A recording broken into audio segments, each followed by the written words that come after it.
whatever position we're in, whatever we're feeling, we should never wait to feel ready or feel good enough. Leaders who act despite the self-doubt, they build that confidence through action. Courage comes first and confidence follows. Welcome to Coach Me, the podcast for women who want more. More clarity, more confidence, more you. We're Tanu and Catherine, friends, working moms, businesswomen, and real-life coaching buddies. Each week, we cut the BS and bring you insights, tools, and truth bombs that help you show up stronger at work, at home, and in life. If we can coach each other through the chaos, we can coach you too. Welcome back to Coach Me. Today's topic is something so many of us relate to, the imposter syndrome, or as it now is often called, the imposter phenomenon. I hate calling it syndrome because syndrome makes it sound like it's some sort of clinical disorder. But phenomenon is more of a shared experience, right? It seems more fitting because it's the feeling of, I don't really belong here. Any minute now, people will realize I'm not as competent as they think. And this happens to so many of us. Even the best of the celebrities, politicians, performers, artists have all expressed. It's a shared experience. In corporate, it's not just early career folks. Even on leadership level, it's incredibly common to feel like an imposter, which is interesting because in one of our previous episodes, we talked about weak leadership, where someone else's behavior destabilizes you. Today, we're going to flip the lens inward. This time, the destabilizer isn't your boss. It's you.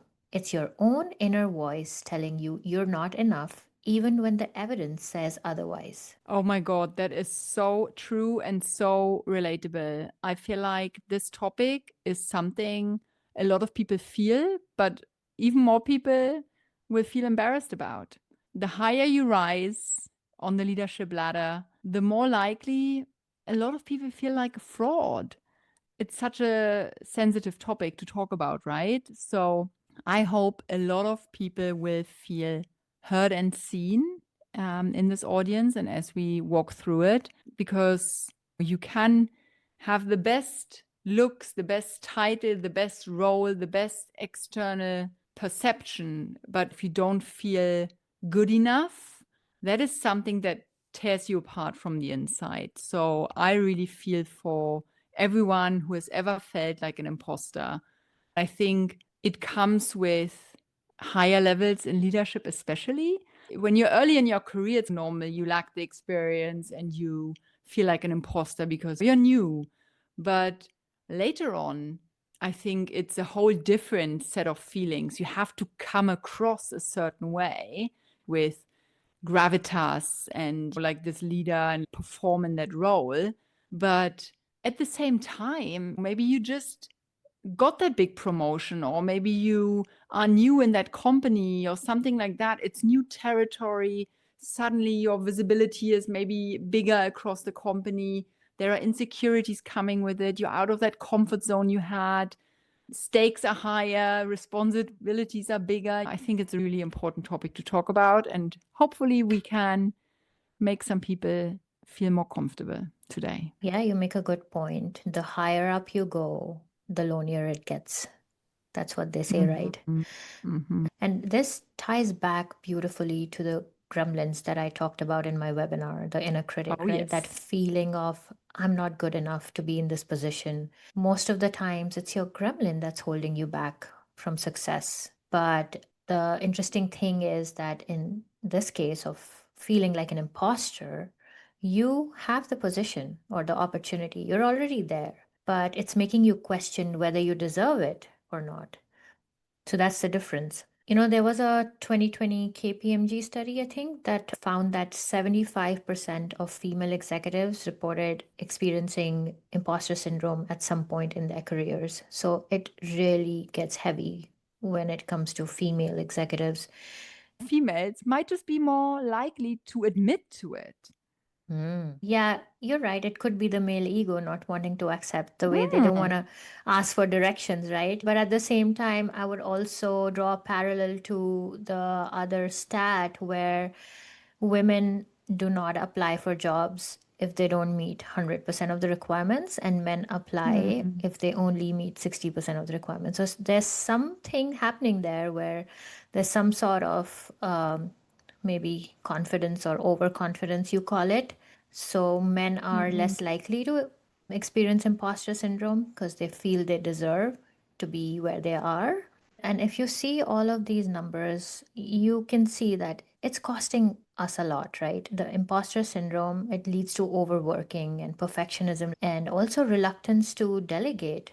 You have the fear of visibility as well. And leaders with imposter feelings can also unintentionally hold back their teams because they avoid risks. They shy away from advocating or they end up micromanaging to overcompensate. So, this also gets in the zone of weak leadership that we talked about 2 episodes ago. It can get a little confusing when you talk about weak leadership versus imposter syndrome. How would you say this is different, Kathy? There's a very clear distinction between weak leadership and imposter syndrome or phenomenon, even though they can become the same out of the same person. But weak leadership is something external that we notice when someone around us, our leader, our boss, acts a certain way, is very indecisive or avoidant or inconsistent. Whereas the imposter syndrome is something that's really internally triggered, like by a fear of being caught out, or it's a story we tell ourselves. We're not good enough. There's that dissonance with the reputation or the looks we are portraying of being a strong leader or high up in the hierarchy versus that nagging feeling like, do I really deserve to be here? Will they find out I'm just a fraud or I'm not good enough? I'm comparing with others. So weak leadership is really that externally noticeable behavior versus imposter syndrome is that more internal turmoil, internal war going on within the imposter, the person who feels like one, not necessarily is one. So you're saying that weak leadership leads to your people being miserable while imposter feelings are making you miserable. Kind of. And I mean, that means leaders with imposter syndrome aren't necessarily weak leaders. Many No. are competent and empathetic, even high achieving. Mhm. But the result or the consequence is still serious because if it's left unchecked, imposter feelings can morph into weak leadership behaviors Oh, yeah. like indecision or inconsistency, right? Yeah. Yeah. And it can become a self-fulfilling prophecy. You think you're not good enough and you deliver subpar work or are not there for your team or create that type of toxic environment because you're not doing the right things. And then you actually become what you feared the most, a bad leader. That is tragic. It could be. But yeah, we don't. This episode is here to not let it get to that. So we are here to coach you to not go down that spiral. And that is why we want to help you spot those imposter feelings. So, dear audience, that leads us to actually helping you to spot the imposter feelings when they come up so that the problem doesn't get out of hand. And hopefully, this resonates with you and you find yourself in this. How do you actually know if you're experiencing imposter syndrome as a leader? Here are the signs. For example, you're attributing any success you have to luck or timing or just worked really hard, but you never actually say, I'm capable. Or you're over preparing for every meeting because you're just constantly terrified you might be found out by your colleagues that you're not good enough. Or you're avoiding delegation because you fear that others might just notice the gaps in your knowledge. Or also pretty good sign that you have imposter syndrome, you downplay your own achievements, even when others celebrate you. That's especially sad, I think. And that happens a lot when we're making jokes and someone's giving us a compliment. You're like, oh, no, it was nothing. You immediately deflect to something else or someone else and give someone else credit. It doesn't necessarily have to be imposter syndrome. Yeah, these are all so true. I definitely have experienced some of them as well as I climb the ladder. But there's another sneaky one that comes to mind. Oh, what's that? You constantly compare yourself upward. No matter what you accomplish, someone else always seems more credible, more prepared, more worthy. And, it's a lot easier for this to happen, especially in this age of always on social media. I think that's another one that happens. That is very true. Comparison is the killer of happiness and of progress and of everything, really. So remember, dear audience, always just compare yourself to yourself. How you were a week ago, a month ago, a year ago, but don't compare yourself to others. Okay.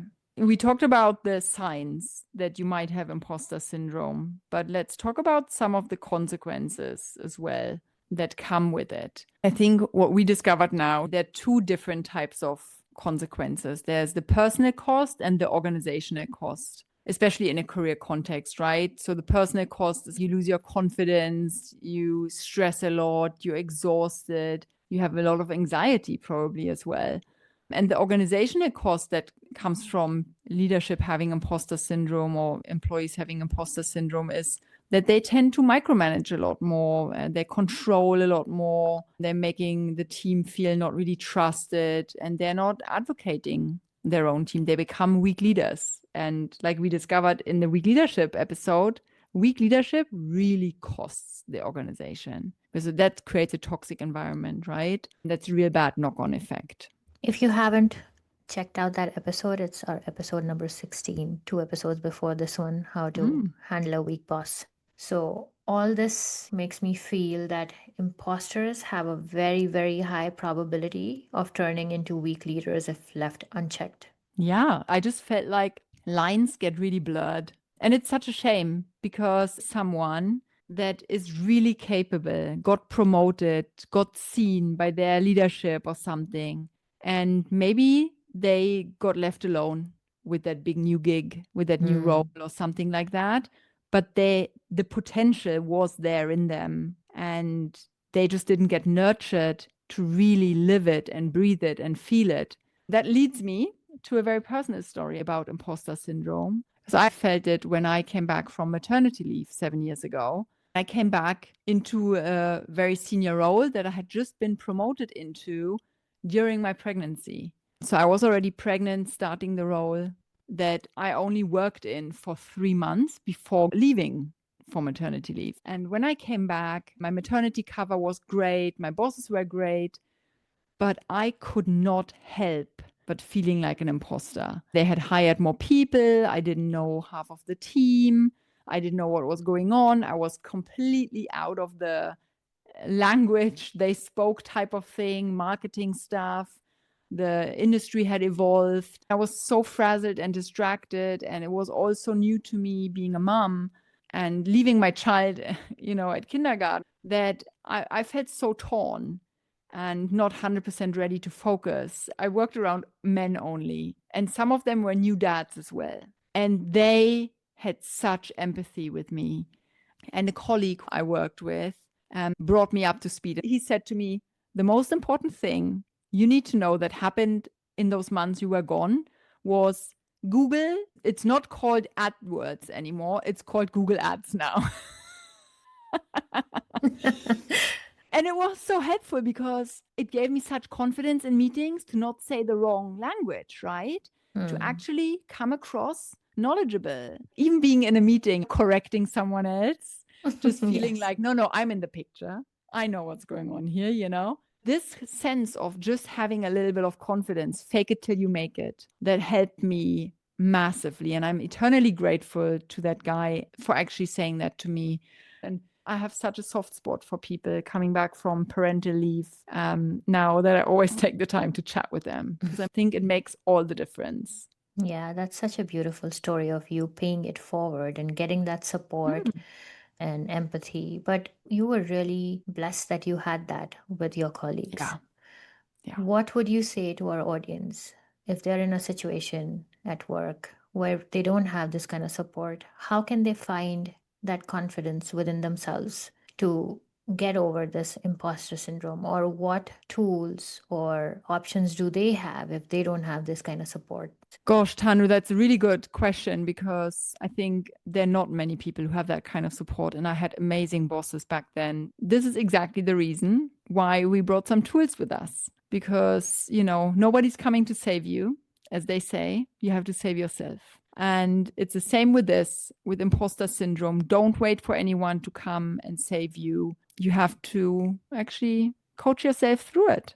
And we will show you how. So if you're listening and thinking, oh my God, this is so me, I need to get out of that imposter syndrome negative spiral, then we have good news, because Tanu has brought her NICE framework, NICE framework, with her. If it applies to the gremlins, it can also apply to the imposter syndrome. Very similar stories we tell ourselves, right? So I'll hand over to Tanu to talk us through the NICE framework. Over to you, Tanu. Thank you. Yes, so NICE framework, it's easy to remember. Be nice to yourself, right? N stands for noticing its presence. Notice that you feel like an imposter. It might sound like, I'm a fraud, I'm going to be found out. And there's always going to be a body signal that accompanies it. You might feel a fluttering in your chest. You might feel this tightness in your shoulders or jaws whenever you have to face a certain situation where you feel like, oh, I'm an imposter. And then remember that it shows up in moments of risk, visibility, or change. For I of the NICE framework, you have to identify and name it. You need that distance from it. It separates that feeling of imposter from who you actually are, and it helps you take back the control. When you name it, so for example, you could do the same gremlin exercise. I have a toolkit for it, by the way, which we would link up in the show notes and you can download it. But it helps you come up with a name that feels most relatable to that gremlin for your imposter. And you can say it usually shows up when you're feeling, or when you're about to present, you're feeling a certain way. You have to understand what it's trying to protect you from. So maybe it's protecting you from feeling the shame of not knowing something in front of your leaders. And then the next step would be to really understand what it's actually making you feel, right? It's making you feel small. So that exercise will help you really identify and name it. Then there's C in the NICE framework, which stands for containing it by choice. Just know that this is not you, this is a part of you. And there's a visualization exercise that I do with my clients where we name the gremlin and then imagine the gremlin. So, for example, you would imagine the gremlin in a car holding the wheel and driving you every time it comes up. That imposter feeling, you feel like you're not in control. But now you say, hi, imposter, I know you're just trying to protect me, but I've got this now. You can stay right there, but I'm the one driving. So you imagine your imposter inner voice sitting in the passenger seat and you sitting in the driving seat. Then E is for empowering it with truth. So, as we all know, the inner critic, the inner voice that we have, this imposter voice, is feeding on some sort of fear. The antidote for that would be the facts you give it. And there's research by Dr. Valerie Young, who's one of the leading voices on imposter phenomenon. It shows that imposters often hold themselves to unrealistic standards of competence. For example, thinking they must know everything before speaking. So what you need to do is reframe success as learning, progress, adaptability, but not perfection. So whatever this voice is saying to you, like you're not ready for this, say it back. I am as ready as I can be in this form, to your inner voice, and then see the magic. As soon as you reframe it, your brain starts believing in what you're saying out loud. Now, apart from NICE framework, I would also recommend you track the evidence. Keep a record for yourself, because we believe what we see, right? So if you see it in front of you, the positive feedback that you get, the achievements that you have, anything that you've done that has really had an impact on the bottom line or the KPIs that you're monitoring, keep that spreadsheet for you to look at every now and then. So when the imposter voice says you just got lucky, you can go back to hard data and get that evidence for yourself. Absolutely. I love that. I need to get a spreadsheet like that. I think it would help everyone, even to put in front of your boss for promotion, right? Absolutely. I keep a track of my wins in a spreadsheet, and when I have to get performance reviews done, it's super helpful. That's a really, really good side tool. Thank you. And I think, like, I would add one thing. We should never wait, whatever position we're in, whatever we're feeling, we should never wait to feel ready or feel good enough or feel invited to something or whatever it is. We need to start acting more. I've seen it time and time again. Leaders who act despite the self-doubt, they build that confidence through action. The courage comes first and the confidence follows. And I really think that is something to live by. Feel the fear and do it anyway. That kind of assumption, right? And I think that works. Yeah. It's something I've been trying and I've seen my clients try as well. When you have the courage to do something and you feel really motivated and you really want to perform well, you really want to achieve something, then put that courage first. You will feel confident with practicing, like you said. Yeah, like I always say, confidence isn't the starting line, it's the finish line you reach by showing up anyway. Absolutely. Great. Well, lots of food for thought, a lot of things to action and reframe. And speaking of reframing, imposter syndrome is not the proof that you don't belong. Don't tell that yourself. It's a proof that you're stretching into a new territory, that someone believes in you and that you're really growing. And unlike weak leadership, which erodes trust in others, imposter syndrome erodes trust in yourself. The key here is to build that trust back with evidence, reframing, and action. Yes, and the next time you hear someone saying imposter syndrome, please correct them. Call it imposter phenomena. And if you're listening and you're a leader who feels like an imposter, remember, you are not alone. Most leaders feel this at some point. It doesn't define you. What defines you is how you choose to lead anyway. And you don't have to banish imposter syndrome to be a strong leader. You just need to recognize it, manage it, and still keep showing up. That's true leadership. And that's a wrap. Thanks for hanging out with us on Coach Me.